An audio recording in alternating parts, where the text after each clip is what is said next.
Hi, and welcome to Chap on this morning moment. As you may know, we started a series this weekend on the Holy Spirit in Acts by taking a look at how does God describe himself in the person of the Holy Spirit through this great book called Acts. And because we're starting this new series, I thought it might be appropriate for us to just ask ourselves some questions as we go through the next several weeks of looking together at who the Holy Spirit is and what the Holy Spirit is for us, how we fit into God's plan as he brings his kingdom in. And so I just got a couple of questions for you. Before this sermon, if you were listened into it this weekend, and even now, how do you conceptualize the Holy Spirit? First, who is the Holy Spirit? Is to you, has the Holy Spirit always been something kind of like a third deity? Kind of a different God than Jesus and the Father? Well, the scriptures make very clear that there's one God, but there are three different persons located within this single deity. It's a complex thing that nobody can really understand or get their hands around. But the idea of God the Father, this Spirit that thinks up all of creation in all his majesty, that he expresses himself, and that expression, that word, the Bible calls it, is the Son. John 1, in the beginning was the Word, and the Word was with God, and the Word was God. Verse 14, the Word became flesh and lived among us, or as Eugene Peterson puts it in the Message, moved into the neighborhood. Jesus moved into the neighborhood. So many of us kind of have that, the Father and the Son sort of figured out in that relationship, even though it will always be a mystery to us. But where does that Spirit fit in? It seems like to a lot of Christians, we talk about the Spirit as if somehow the Spirit is a completely distinct deity from the Father and the Son. And sometimes we think of the Spirit as kind of this God that is outside of us, and if we do the right stuff or pray the right prayer or hang around the right people, somehow we're going to get this Spirit that comes to us in a unique way from other people that follow Jesus Christ. And so that's why we're going to be looking at this this whole book of Acts. What we talked about this weekend was Acts 1:8. If you want to get a Bible and look at it and pause this, take a look at Acts 1:8.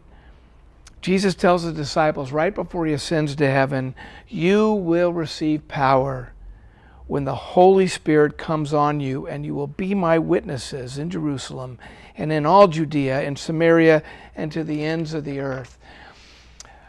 You will receive power when the Holy Spirit comes on you. That's what we talked about this weekend in the sermon. And you know, it's easy for us, I think, to think of maybe the Holy Spirit as somehow different than God, different than Jesus. But we made clear in the sermon, if you saw it, John 14:16, for example, but there's a lot of other places where scriptures talk about this, is Jesus says, I am the one who is coming to you. He's the Spirit of Christ. The Holy Spirit is the one who is another advocate, Jesus says in John 14. And that Spirit comes on us and in us with power. So this morning, I just want to invite you to kind of think about that this week and even today. But three things we said about this Spirit, this power that comes on us. It comes from the outside in three ways. Three things that we're given. One is we're given great encouragement and comfort. Two is we're given a connection to God that's intimate, that we have this intimate friendship connection with God through his Spirit. And thirdly, we're given a sense of purpose, a calling. That is who this Holy Spirit is as he comes in power. It's not our power, but it's his power to connect with us, to encourage us, and to enable us to live out the calling that he has for each one of us. That's really cool stuff. But sometimes after a sermon and maybe hearing for 20-something minutes, we don't necessarily get a chance to think about it. So I just want you to consider today, which one of those three have you most appreciated or most experienced in your relationship to God? Where have you been encouraged by God inside, by that Spirit? Or maybe for some of us, it's where have you felt this deep connection, even without prayer, just a deep groaning or a sighing or just appreciation for the beauty and wonder of the world? Or where have you felt empowered that you do matter, that you have been lifted up to be able to participate in what God's doing in the world? Where have you been encouraged, or where have you felt connected to God, or where have you felt empowered to serve Him and the world as He pours His love over all of creation?